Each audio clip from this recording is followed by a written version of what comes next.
Thursday. And before we continue, may I request Swati to say the school prayer. Good evening, one and all. O hidden life, vibrant in every atom. O hidden light, shining in every creature. O hidden love, embracing all in oneness. May each who feels himself as one with thee know he is also one with every other. Thank you. Thank you, Swati. So before I start, let us pray for Guru's guidance. Today being Guruvara, Thursday, it's very apt. All the more apt that we become aware of the benevolence of our Gurus.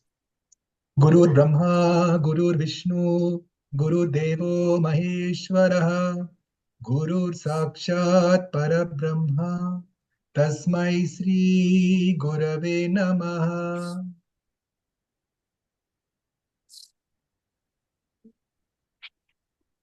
Observe the silence within your heart. That's the language of the soul that connects all of us to our higher selves. So once again, good evening, everybody. A very warm welcome. Namaste, Guruji. We are so happy that you're able to join us this time. Because last time, I think there was some technical difficulty because of which Guruji couldn't join us 2 weeks back. Yes. Now, just a quick introduction.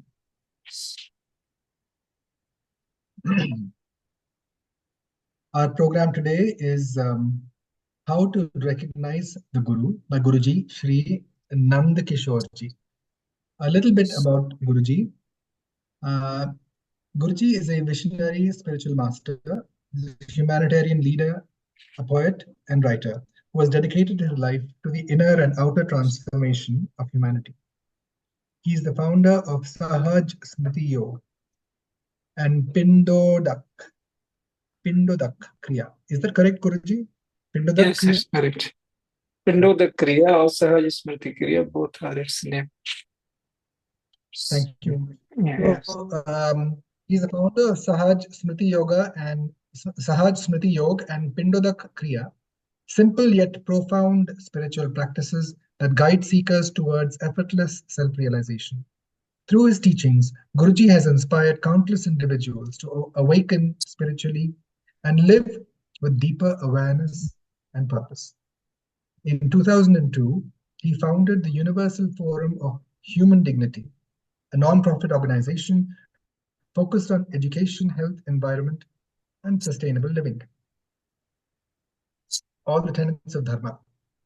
Furthering his mission, Guruji established the Darpan Foundation and Darpan Ashram in 2018 in the serene foothills of Nurundumalai, Tamil Nadu. These initiatives serve as a living example of holistic, spiritually rooted living that bridges the rural-urban divide and emphasizes the dignity of life for all. Guruji actively engages with seekers through the Upanishad, a series of interactive spiritual dialogues held across institutions and communities. He has served as a philosopher member of the Ethics Committee at NIMHANS and has been a distinguished speaker of various national forums. His writings appear in leading publications such as the Times of India, Economic Times, and Deccan Herald, and in recognition of his spiritual service, Guruji was honored with the Acharya Chanakya Samman in 2018. Really amazing read. In fact, just reading this has lit in me a spark to really know more about what Guruji does. Because whatever we speak about as seekers, beyond all denominational divides, as seekers in this School of Ancient Wisdom Satsang, that Ma Manizi would always encourage us to be a better person every day. The tenets behind what Guruji does is really aligned with sustainable living and dharma. So we definitely want to hear more about how to get practical translation of these ideals into our day-to-day life. So over to you, Guruji. Pranam. Gurur Nityam, Gurur Satyam, Gurur Nityavadamyaham, Gurur Satyam, Gurur Nityam, Gurur Nityavadamyaham. I am very happy to be with all seekers at ancient wisdom. So this is school of ancient wisdom. The very word wisdom is synonymous with Guru. Now the topic is such that how to recognize Guru. So to ascertain that we are on the same page, we begin with certain definitions. So if we agree on those definitions, then moving together will be easier and meaningful. Like as we say, Sangachadam Samvadatam. We must move together. Then only it makes sense. Then only the samvad is there. If we have to recognize or know anything, then a dialogue is necessary. Am I audible?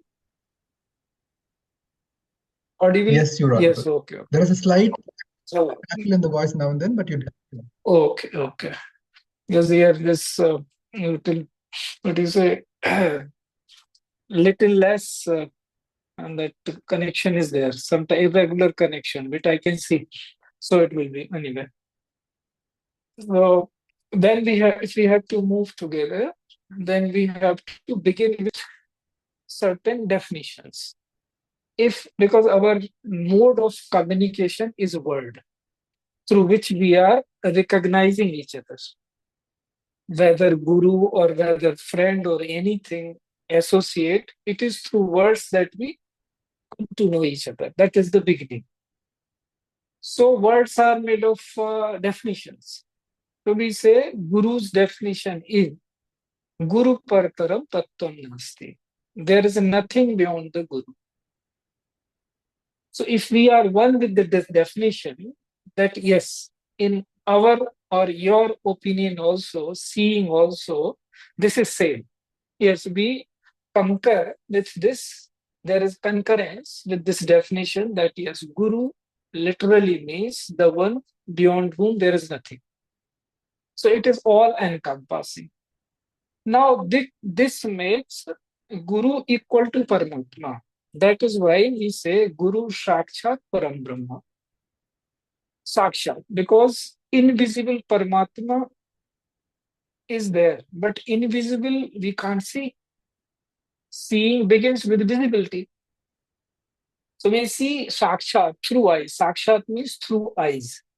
What we can see through our eyes. Now this eye varies. This eye is physical, then it becomes the eye of reasoning, then it becomes the eye of wisdom, discernment, and finally wisdom. So I keep changing, but we can see. So these are to begin with, looking at the time, we take these two definitions as our base. That Guru is that who is all pervasive. Beyond that, there is nothing. And Guru is Sakshat Parambrahma. That the one who is invisible in visible form. Now, we being human beings, we can see Paramatma only in another human being. Because as human beings, we have not seen any other species more evolved than ourselves. Human species alone is the most evolved in the seeing of human beings, whole humanity. So we are at the cusp of consciousness. It is only in human being that another human being can see the manifestation of ultimate consciousness, ultimate level of consciousness. People call it super consciousness. People call various names, absolute consciousness. So this is the definition. Now, how to see? So who is the seer? Who want to see a guru? The one who is looking for one's ultimate reality. So we, for the sake of convenience, we devise certain divisions. We say, suppose there are three kinds of gurus. One we call Sadguru, another Samarth Guru, and then Param Guru. It is not necessary that these three should be different person, but these may be different person as well. So Sadguru we call someone who tells us practical things, like how should we carry ourselves in world, how not to fall in depression, how to stay exalted. They will define sastras, what is written there, they will contemporize them. They will tell practical ways so that our conduct happens peacefully in the world. We carry ourselves peacefully in all circumstances. We learn, we adapt how to carry ourselves in the world in all circumstances. Now, if we move little beyond that, suppose we are through with the world and we say there seems nothing much in this world. Anyway, there is a beginning in life and a life ends. If life is meant only how to carry yourself throughout life, it doesn't make much sense. So they become little seeking mind. Now they are seekers. So they want to know little further beyond the world. What is there for me beyond that? So they are looking for someone credible who can pull them and make them stable through sadhana so that they always stay beyond world.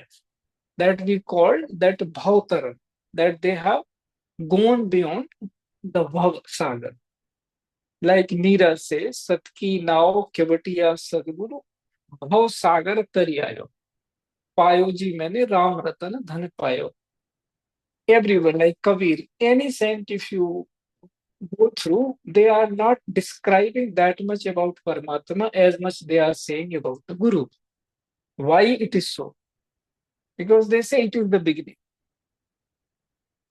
Like Kabir says, Guru Govind do khade kake lagu paye, balihari Guru aapne Govind Dev bataya. That means he is saying, if the Govind and the Guru both are in front of me, who should I bow down to first? Who is the first one?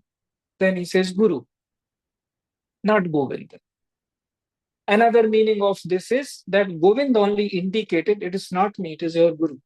Because it is through only him that you could know your own potential, that ultimately you are the Amsha of that Paramatma, or you are that Guru only. So somebody who brought about Guru in the Sikh, that alone we become grateful to. So that is we call Samarth Guru. That's somebody who's capable of doing that. Now we have reached to certain stage that the world is over. Seeking is also over. Now you are fulfilled, ecstatic. Now you know that here you are only for Paramarth, not for yourself, because yourself got dissolved.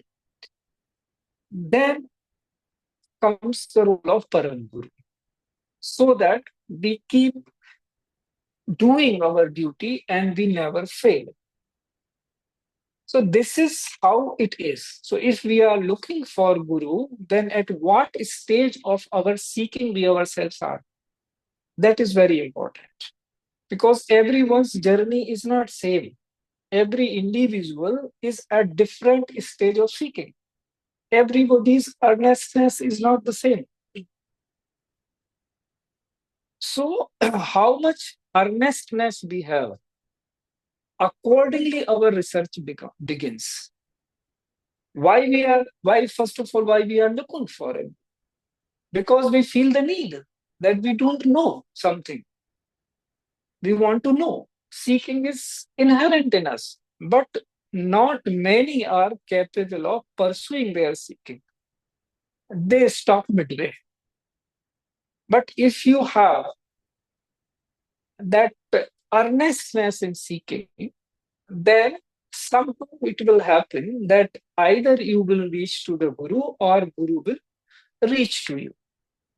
But recognizing is the role of the seeker, not that of the Guru. Why? Because the one who is in that consciousness, which we call Guru, as we say, Guru Paraparam Tattvam Nasti, that all pervasiveness is there. For that one, there is no other.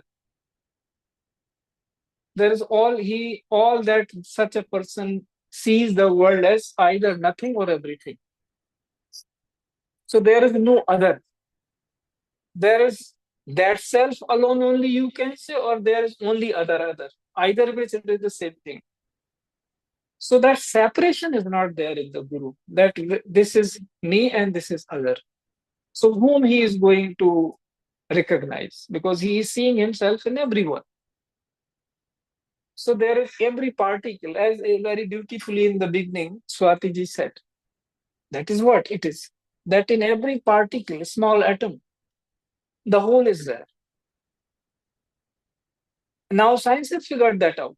If you look at the quantum entanglement and everything, such theories, they are by and by proving what the spiritual persons have already realized, or everybody realized, the one who goes on that path. So, how to recognize in simple terms? First, it begins with satsang. That if you are looking for something earnestly, then leaving everything behind, one should go for that. Let me first figure out. As I said in the beginning, if your life is all about and you're seeing from birth to death, then there is no need for Guru. By experience only you will know very many things, how to carry yourself. But if you have this curiosity, what before and what after, what for this life has been given, is it just like that? Then you look for the Guru and go for the satsang. And when you sit for a long time, ask your questions, and every way you are satisfied, then you take next step. You go for more. So Guru is a relationship basically. Then you propose a relationship, and then the journey begins. So people are at different stages of realization.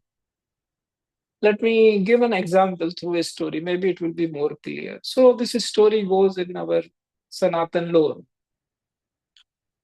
That there was this seer. He was sitting. So somebody came to meet him and he asked. Very many ways this story is told. I am trying to make it as concise as possible. So that way I'm going. Because all the stories, they have very many incarnations. The story is same, they are related by different seers, so they will have little variation according to the need. One story can be made into 1,000 stories just to fulfill the need of the time. So the seer was sitting, somebody came to him and he said, does God exist? Then he said, no. He went back. Then another person came to the seer and said, does God exist? He said, yes. Now this person is also God. Then the third person came, but another person, and he didn't ask anything. He was just sat in his vicinity. And after some time, he just went back crying. So the assistant who was there with that seer, he asked, this is troubling for me. I am not knowing what are you doing. To one person you are saying God is not there. To another you are saying God is there. To third you made him cry. He did without saying anything. What is this? Then he says, so see, these people are in different states of realization. The first whom I said, there is no God. He is at the cusp of his quest. Now, he has put his whole life behind this and he considers me credible. He came just, if this is credible person, if he says something, he will not be lying. Now so he will double his effort to seek. The one whom I said God is there, he has not even begun his journey. So he is also trusting me. So to him, I said that yes, there is God. Now at least he will begin because he is trusting me. And the third person, he came just for the realization. He wanted an experience. So he got the experience. So people are at different stages of realization. Accordingly, the role of the guru is to give each according to the need of that moment. Now, how will other side recognize? That is the point of the story here, that these three people found him credible. So credibility is the issue. That whosoever you found credible, you go with that. Something you will get.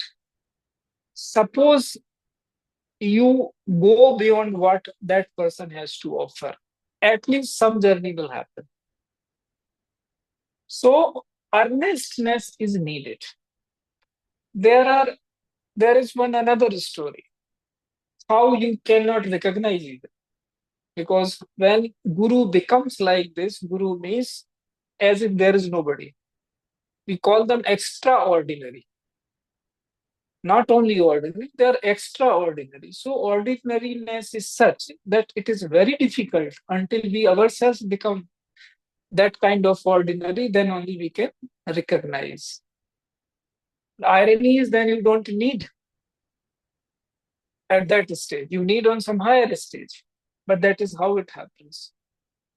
So there was this very wealthy person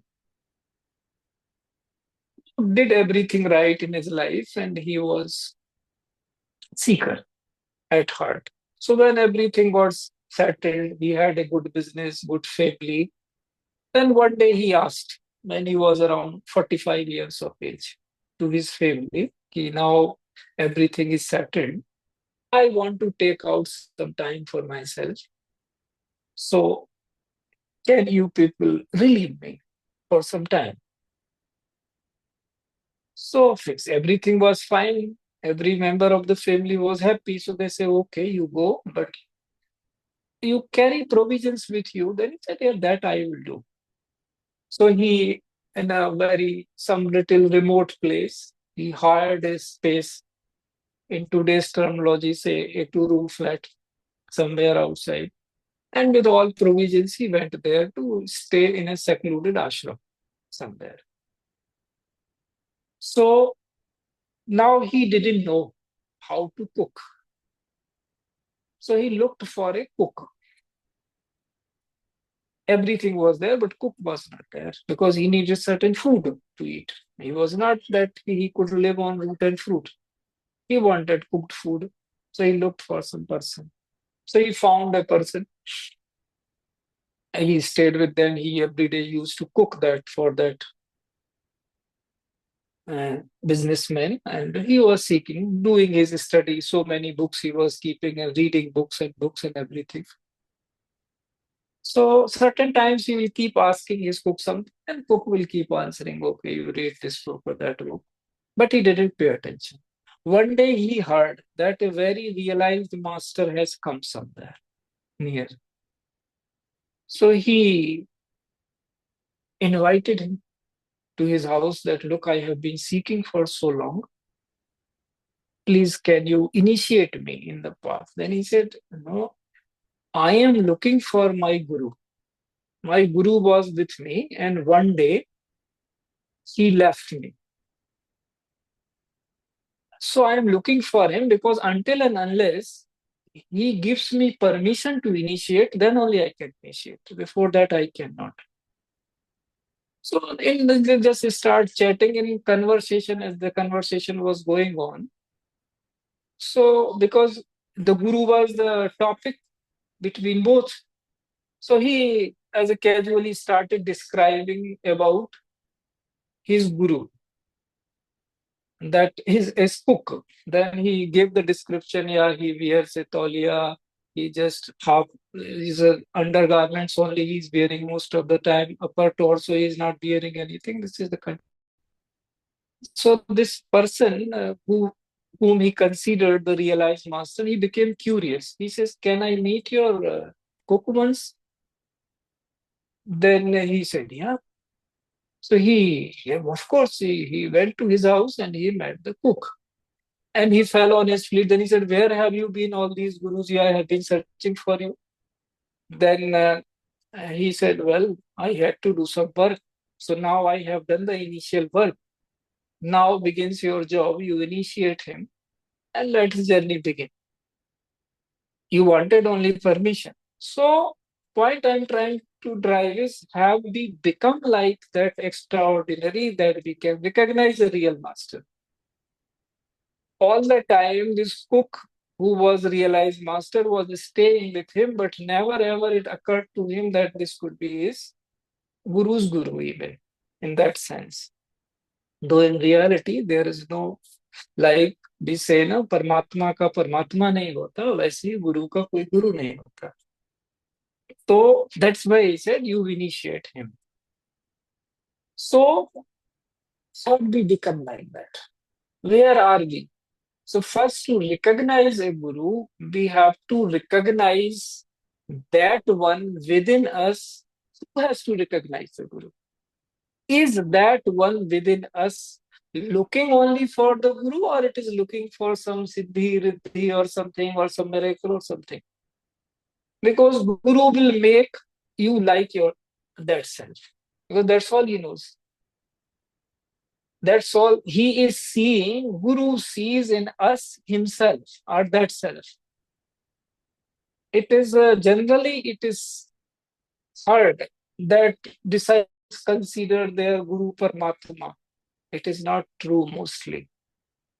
It is other way around. Guru alone has that capacity to see their disciple as Paramatma. That is why he is Guru. In no condition, whatever initiate does, they will never see them less than the ultimate. Because we never know when that moment will come, when they will see themselves. If that time Guru was not seeing them as Paramatma, then he was not a Guru.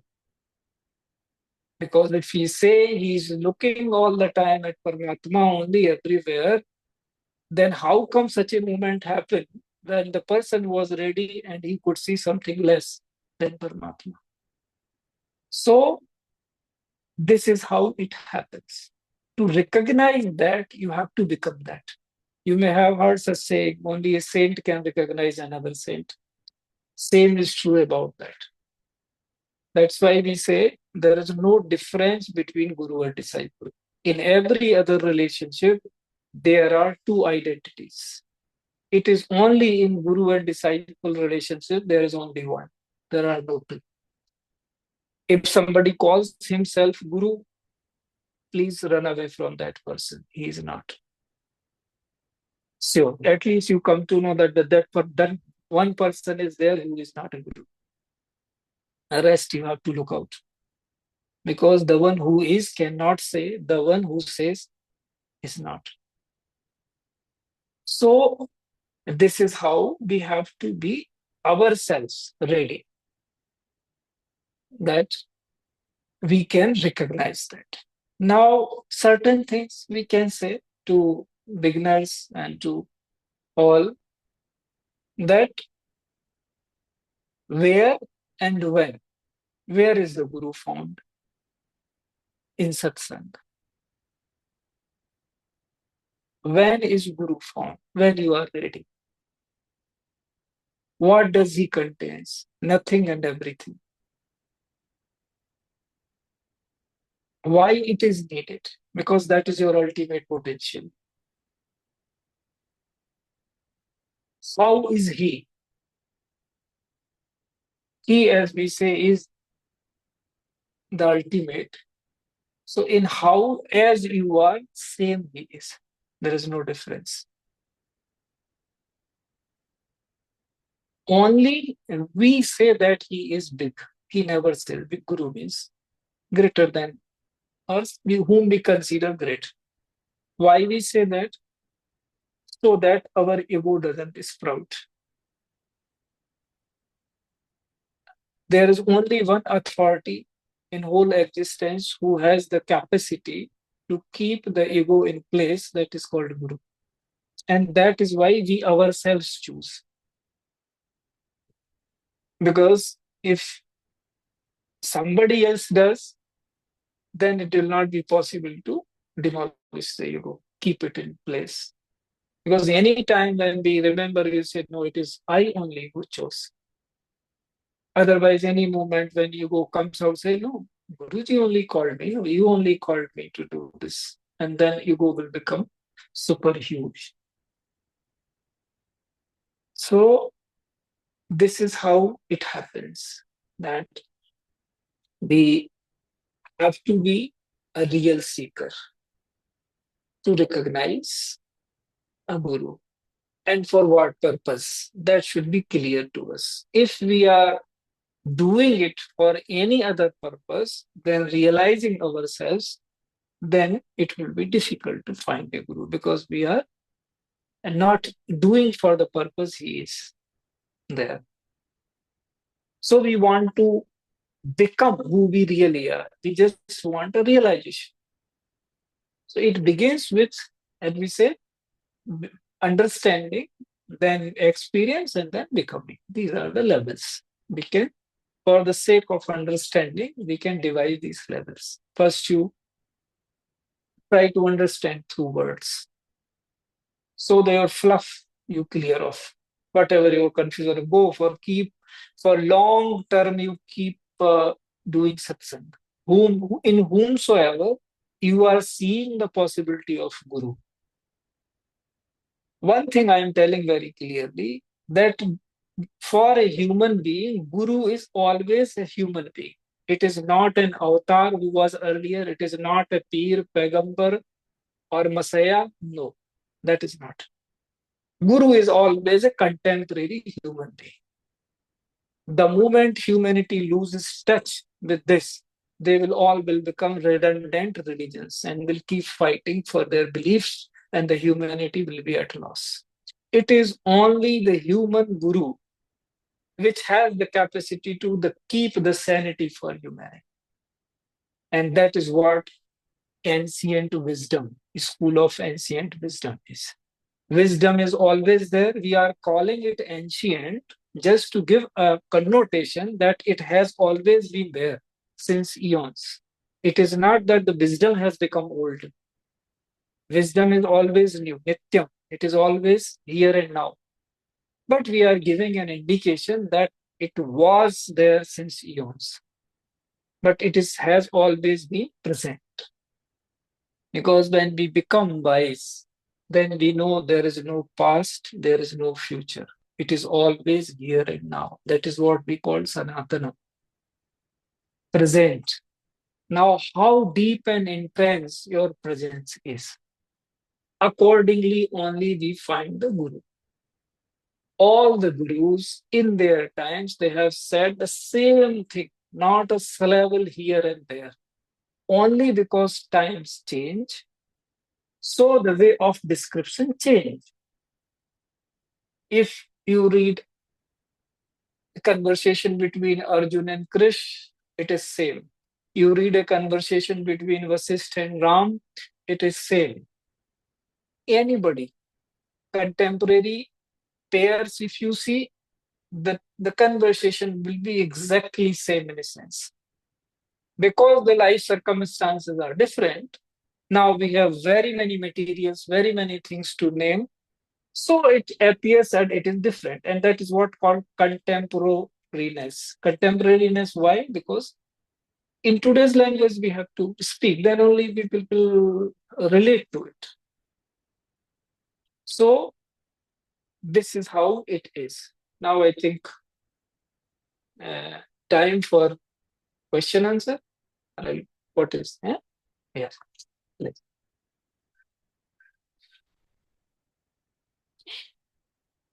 I am not hearing you, Rameshji.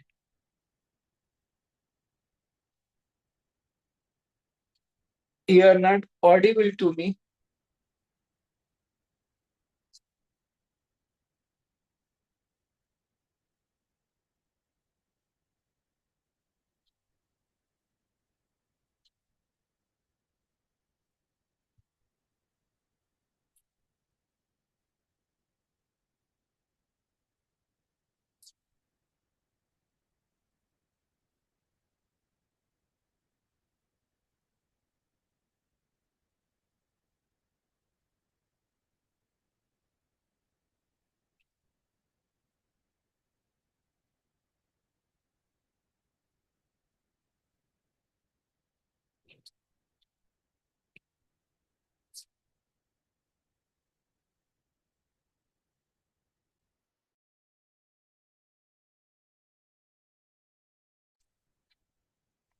you check now? Hello. You speak. Is this audible, sir? Yes, yes. Yes, Ramesh you sir, are can you audible. please unmute and check? 1 second. Now can you check, sir? Yes, now I can unmute. Yeah, yeah. I've been trying to call out. Now you are audible. Yes. I sent a message earlier also. If you can give me a co-host permission, because I could not unmute. Anyway, Okay. Hey, so thank you, Guruji. sorry. Yes, we could hear you clearly. Okay. So, thank you for your wisdom. And now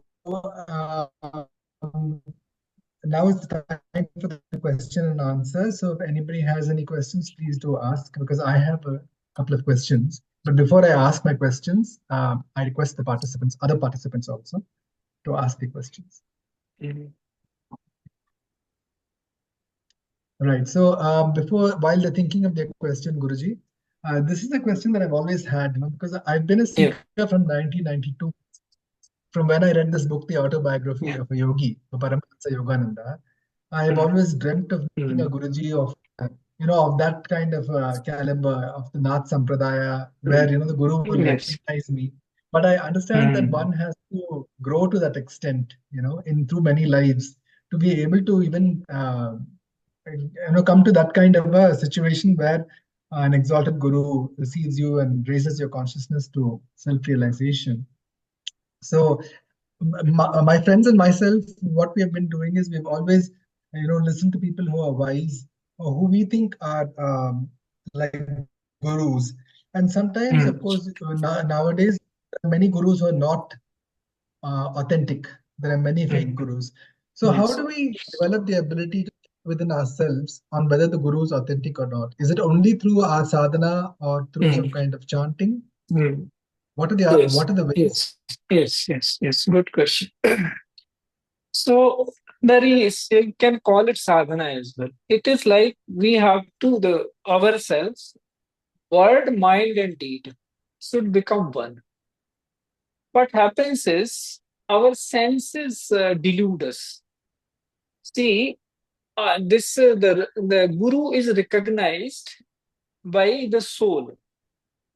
The guru is everybody, potentially everybody is a guru. This is the truth. Because guru is seeing nothing. He is just awakening what is there. Difference is between awakening and sleep. Nothing else. The same seed is there in another person. Everybody is endowed with the same thing. There is no difference between one and another. One is sleeping, another is awake. That is the difference. So the voice comes from the soul that this is the one I am looking for. But what happens when we are not one in word, mind, and deed? Then the voice start coming from chitta, from mind, from memories, from experiences. So it doesn't come from the soul. If voice comes from the soul, then who will stop? Is this like supreme? The king is calling, then who is stopping? Whom to go? So we get confused whether it is true voice or it is not. Whether I have really Precisely. recognized or not. So we have to do some sadhana. That is, become one in word, mind, and deed. So you are not deluded by your own voice, because I am calling it voice because that is the closest. You could call it bhav, you could call it inspiration, you may call it liking, feeling, intensity, because there is only one. From only one, everything else is appearing to be. Whether you are call it bhav, bhavana, inspiration, anything in the world, more higher you go in realization, more everything appears to be only one. So that soul is common. We have to begin to listen to our soul, that how soul only speaks. Then we will be in a position. This is not tradition. In fact, that guru will recognize the disciple. No, this is मर्यादा नहीं है. This is not maryada. Like Hanuman and Ram example I keep giving for the sake of clarity. Very many ki when Ram meets Hanuman and Hanuman meets Ram in jungle, while Ram is looking for Sita. Sita has been abducted and he is looking. Meanwhile, Hanuman meets him. So it is not Ram who says, "This is me who you are looking for." It is Hanuman who says, "Prabhu pahichan paryo gaye charna." She recognized that this is the one for whom I am there. I have taken this birth. Despite, and then later he laments and comments that it is very in the fitness of the things that I am a jiva, I may forget, but how did you forget me? Why didn't you tell me that this is you? Then he said, no, there is Maryada. So that, in fact, it never happens. Nobody, the one real guru will never break the Maryada. He'll never tell anybody until we ourselves go. Now, as you said, there are very many, see that those who are not gurus but appearing to be or sitting and such, that has always been there. Even to Hanuman also. Before that, if you remember, he is going for taking this Sanjeevni booty, then he meets a demon, a Rakshas, who is sitting as a guru. And he says, Ki, I will give you the Diksha. That's the beginning. A fake guru will always say that. So the message is hidden there. That come here, I'll initiate you. Why you? Why? If he is real, then what is the hunger thirst for him to initiate anyone? Whatsoever will be, but they will anyway come. Not in this birth, next birth, not in next, some other birth. Earnestness has to be in the seeker who is looking. For the one who is always there, Guru, as I said in the beginning, Guru Nityam, he is Sanatan, he is eternal. He knows himself as that. So where is the space that where he is not? Everybody is roaming into him only. So why he will do something extra for something else or someone else? So this is ours only, that we have to, both the questions you have asked are correct. That first we have to do some sadhana, which is so that this much sadhana, that we at least trust ourselves. That, oh, this is appearing to be the one for whom I am looking. And then you go do satsang. If you don't find out, then you move on. No, but this lacking will be left behind then. That, oh, I have not gone. This idea came, this inspiration came, but you postpone. Most people are doing this. Everywhere when you meet a person, you have that feeling, but you postpone for some, and then the time is gone. That's why I keep saying Guru is an opportunity. He is not a person. Who wants to utilize, is capable of utilizing the opportunity, they utilize. Otherwise, it is gone. When will it come again? We don't know. So this is like this. So some sadhana, but yes, Guru, if he is real, he will never say anybody to get initiated, never will say I am a Guru, because this is how it is. Who are you referring to Guru? He is seeing everybody that who is not a Guru in his eyes. Everything, every particle. Guru means bigger. Guru means having this sense that you don't know something, yet to be known. You are referring to that possibility, but it is the name of a relationship. Because otherwise, then it becomes so abstract, then it will be difficult for human brain to make the head and tail of it. That is why when something is given and transmitted, first we see whether the vessel is capable of accommodating it or it will go worst. So all the yoga sadhana is done under a guru, meditation under guru. These days you are correct, people are doing meditation on their own. While the mantra is very clear, we will say, no, dhyana moolam gurur murti. It begins with that. And people are doing meditation without guru. What can be done? Who can say to whom? This is free world. So all these things are happening. What can be done? Unfortunately, these things are happening. But fortunately, other things are also happening. So in any moment. They say Because sometimes. go ahead. No, they say sometimes that a book can be a guru, or when the shishya is ready, the guru will find him. When the student is And ready. that's what I said in the beginning. In the beginning, books read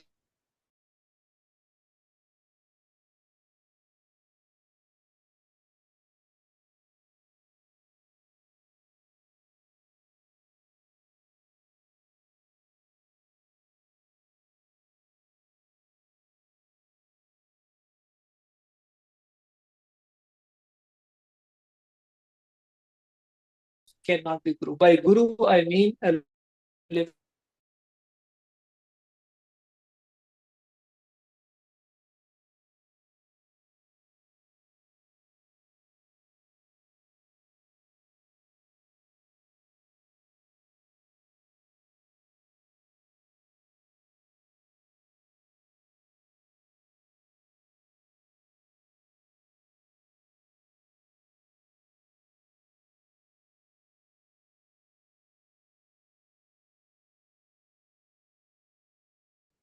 meters.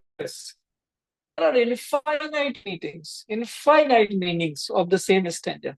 Chant is like that because words have no meaning. They are just like utility things that at this time this is needed for this to be used. After that, when you enter into experience, you don't need this Vaikhari words. You go on a higher and more clearer path. This is how it is. So, living person, yeah. Another question is, in what context can one change the guru? Suppose the guru is no longer available or alive. Is that the only context, or is there any other context in which one can change the guru? Guru can be changed when you are not satisfied because you are here to realize yourself. Guru is not here for anything other than making your journey as it ought to be. So he will be happy to let you move. If he is even well-wisher, forget Guru.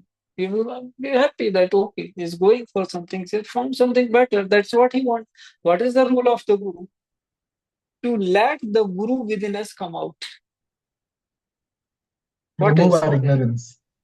So, this is a ignorance removed, then that's what he say. If what is the difference between Ishwar and you? Only ignorance.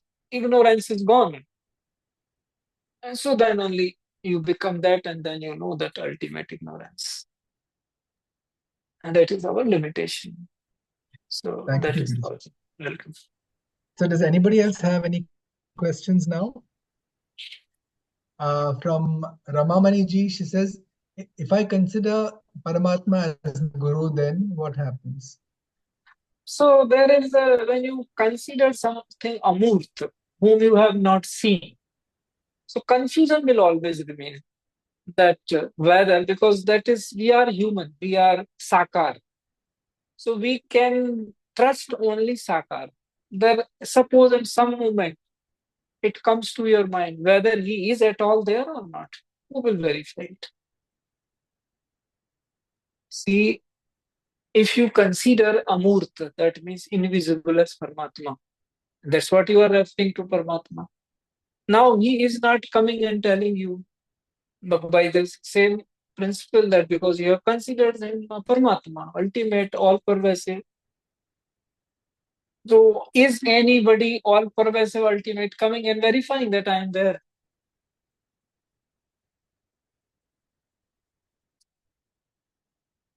So that to avoid that asambhavana, we need a human being like us. Because in that case, ego never goes. Mostly, this is the guru is the only authority, a living guru, who can tame our ego. That is the ego, ignorance. That's what we call, these are very synonyms, ignorance and ego. Agyan and ahankar. They are basically same. They need to be tamed. They are not, in that sense, they have their place in the existence. They need to be tamed, put at right place. That's all. Without ego, we can't work. So that is needed. But if you take somebody amut, then the ego will stay there and the ignorance will stay. Because the verification you need. Like you need a mirror to see yourself, what is there like that. Ramanaji says in deep meditation you will get answers when it corrects. What do you say to the Guruji? And so that's what I'm saying. There's between you and you only, no. There is no second one. See, what if our mind deludes us and he only poses the question and he only gives the answer? But this is not incorrect what he's saying. It happens. After a point, there are no questions left. So you don't need any answer. That is what samadhi it is called. Samadhi means samadhan. Samadhan means solution. Then you have become the solution. So then when you have become the solution, there are no questions. And samasya also means the same. Sama as aya. That is how it is. In Sanskrit, the question is called samasya. Samasya. Samadhan and samasya, they are pairs. Samasya, if you do its anvay, it says sama as aya. Aise hai. This is how it is. That is solution. Samadhan. Samadhi, samadhan, samadhi. There are synonym words. So not only your question get answered, but there are no questions left. Ultimately, you just experience, and then you go beyond experience. You become. So that verification, for the sake of verification, that we are not living in illusion, we are not hallucinating. And anyway, when we are looking, then we are looking for somebody, whether it's Paramatma or Guru. That's why we say ki Paramatma is Nirakar Guru in that sense, or other way around, Guru is Sakar Paramatma for us human beings. So, of course, there's people were thanking you. And to contact you, the email info@darpanfoundation.com is the best way to contact you. Yes. And Guruji@darpanfoundation.com is also an ID, and this is also there. Guruji at DARPAN foundation.com. Yes. This one, Guruji@darpanfoundation.com. Okay. Yes.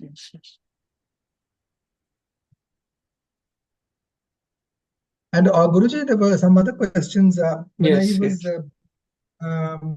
serving at ISKCON many years ago, I remember they would say, do seva to the Guru takes on your karmas when you become his disciple.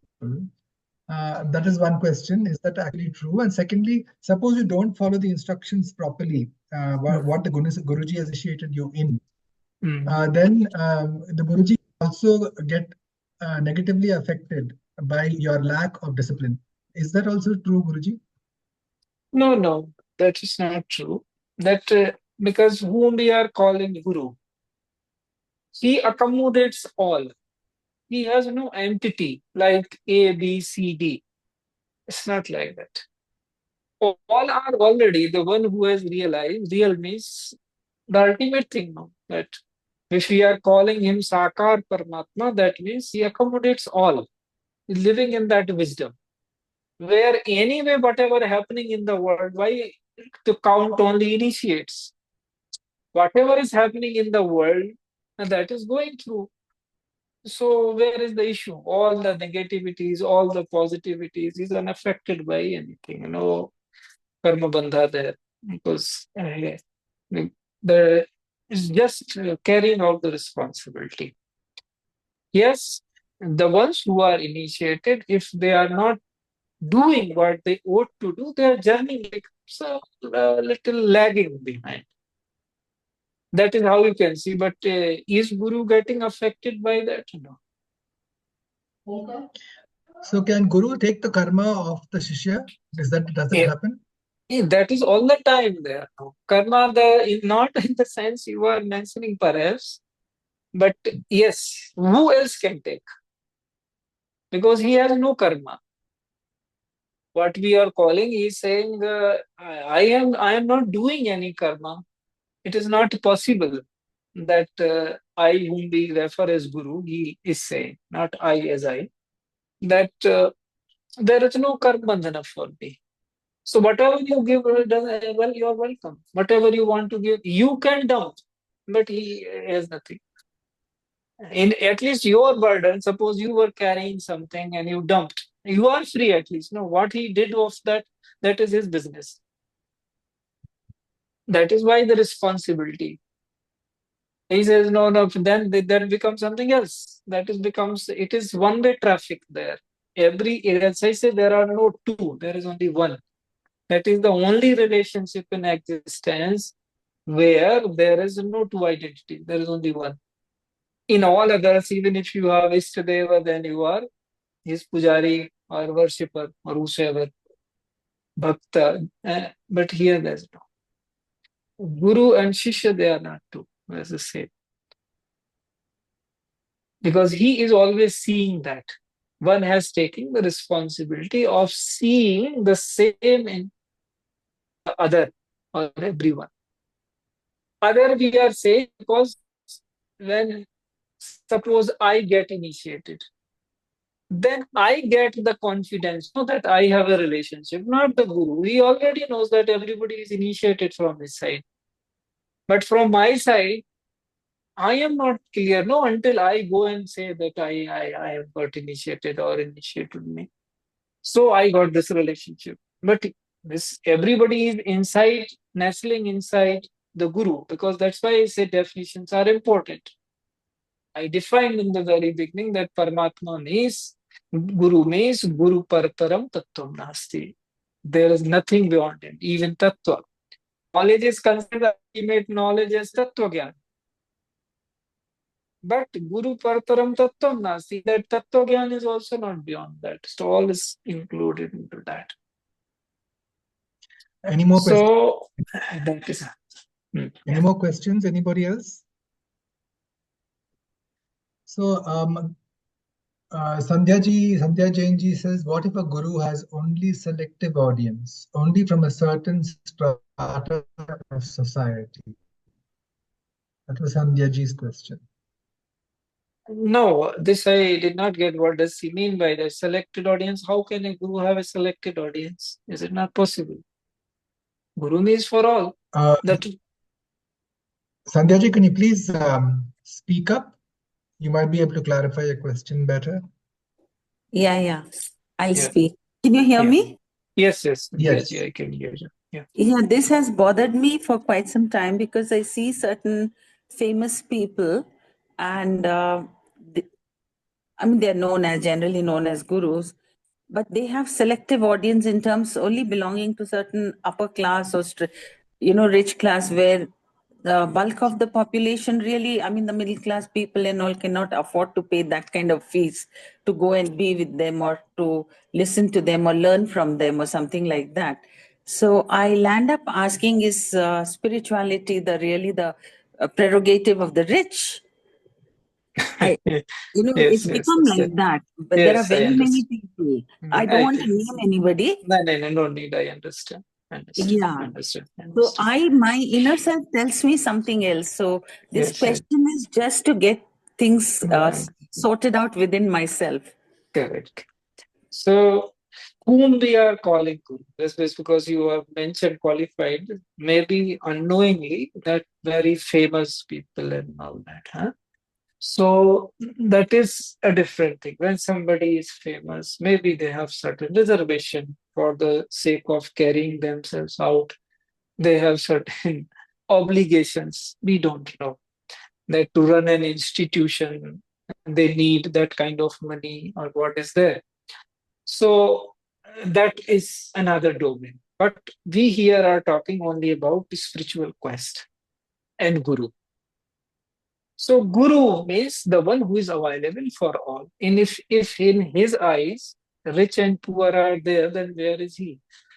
Can we will we feel like calling such a person Guru? Exactly, that is what my... so it is Guru means is open for all. Whosoever has a seeking heart, it is his responsibility that he takes without anybody forcing to it on his own. Responsibilities are, especially higher responsibilities, are always assumed by oneself voluntarily. They are not forced in a spiritual domain. When we say, okay, I am ready to take this much load, I am ready. People, even I'm talking about initiates, not that, as I said in the beginning, they are for the sake of understanding. We devise Guru and Sadguru, Samarth Guru, and Param Guru just to make some sense. Otherwise, not necessarily. This may not be this division may not be there. It may be the same person. These may be three different persons, depending on that. But in Sandhya Ji, very clear that Guru is available for all. There is no rich and poor in his eyes. Yeah. Yeah, thank you. Thank you so much. That gives me clarity. A doubt which was there for a long time. Yeah. Thank you so much. Thank you. Thank you. So, one last question, Guruji. Yes, please. If I look at your synopsis, you spoke about spreading dharma, about sustainability. Now, in our nation, if you look at Bharat, India, at the moment we are at a crossroads because we literally are moving into a new world order, and Bharat is playing a much more powerful role. Geopolitically, India is growing, and also maybe more dharma, transparency, less corruption. All these are imminent possibilities in the near future. But for that, we as seekers, as parents, as citizens, we have our duty that we have to also strengthen our resolve to follow dharma. What is the best way? I always keep thinking that the best way, one very good approach is to educate children. And in the process of educating children, we have to be educated ourselves as parents, as family members. So what is the best approach that you can think of now for Bharat to take us forward to a new phase where Sanatana Dharma is really prevalent worldwide, which is all inclusive. It is not about anyone belong to any religion. Yes. So always see, knowledge is what knowledge does. As we say, the definition applies to power as well. Power is what power does. So if knowledge is power, then it should be in a position to do whatever it wants to do. So there is now, as I rightly said, at crossroads, the education is the key differentiator. But what education? The education, the curriculum, the syllabus has to be very contemporary, very real. That is where we are missing. Trying that good try has been done by this government, but it is only trying. So a lot more needs to be done. See, we have been seeing is if our knowledge is eternal, then it must be having the solutions for every problem out there in the world. And it has. But is that being given? So when society by and by become radiant, society is made of individuals and families. That is why in Sahaj Smriti Yoga we have particularly chosen the grahasthas. This is meant for the householders because maximum population across the globe, across religions, nations, and everything is composed of householders. So something if the householders can follow, then the whole world automatically begins to follow that. So education, right education, because now all this artificial intelligence versus consciousness war is going on. And then very strange things are happening. There are different kinds of polarizations happening, different kinds of problems are coming. For all that to keep in place, first the vehicle, that is human being, has to be sorted. And human being can only be sorted through meditation, through yoga. First, we have to bring that in life. We have devised a formula that in our education, 50% of the education should be focused on how to live. Because this is the topic which concerns every living being. Then next 25% should be focused on research. So that because it is only through research that new things comes, new solutions are found. And the remaining 25% we can give to the professions we are working, the arts we are working for, or whatever we are doing currently for our livelihood. So if this division is done properly, then we will be in a position to play our rightful role in the global scene. Because we are known, it sounds so, contradiction in terms, that we know how to live, but things are being created through other knowledge systems, through other civilizations for living. But that balance, we have been custodian of that wisdom. And in all old cultures, if you look at Vedic period, then in other cultures there will be shamans and all whatnot. If you go, they will have the same conclusions about life. So to save consciousness, save humanity, we have to save ourselves through meditation, through yoga, so that humanity doesn't lose sense. Otherwise, in the current phase, people are almost losing their sanity. Look at the warring situation in different countries. These are all symptoms. So if human being is sorted, is peaceful, then why will we need a war? So education, as you rightly mentioned, education, and we focus on the right education. And that in that process, we get educated and our children get educated. So the world get educated. So individual, family, and then society, as it goes on. Thank you. Shall we wind up? Thank you, Guruji. Shall we wind up? Does anybody else have any questions? Yeah. I think Tiwari ji was. Does anybody else have any questions? Okay. Right. So, Tiwari ji, do you have any questions? Okay. Right. So that brings us to the end of our satsang today.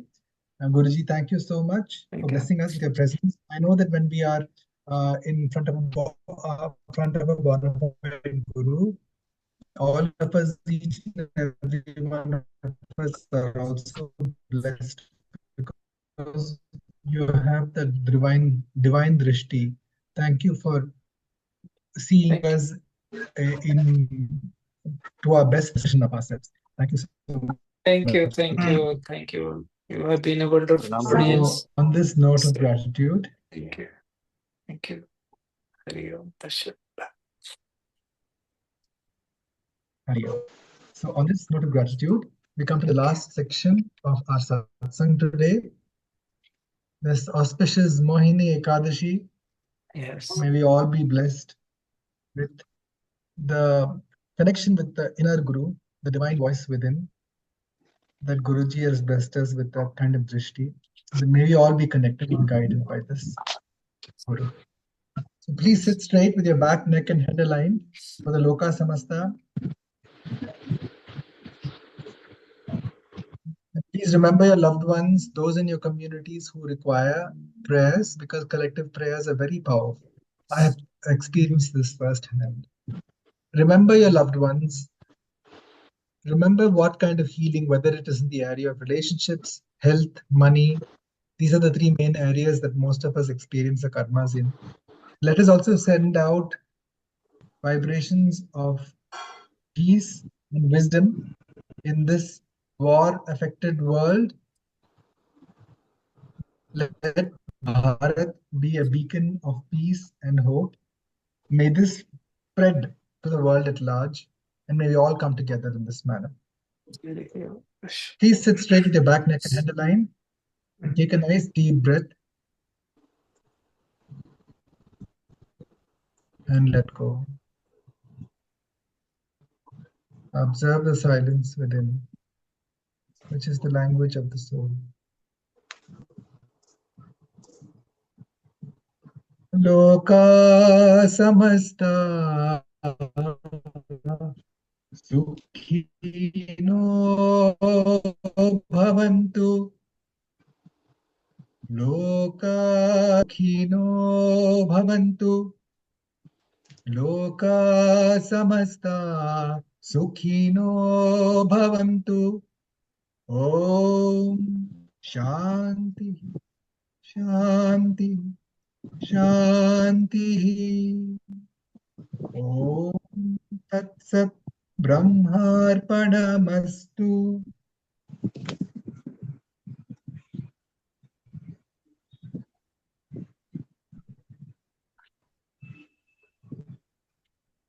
Once again, thank you so much, Guruji, for blessing all of us. Thank you. Thank you. Till next Thursday, same time, same place. We'll see you again. Take care and God bless.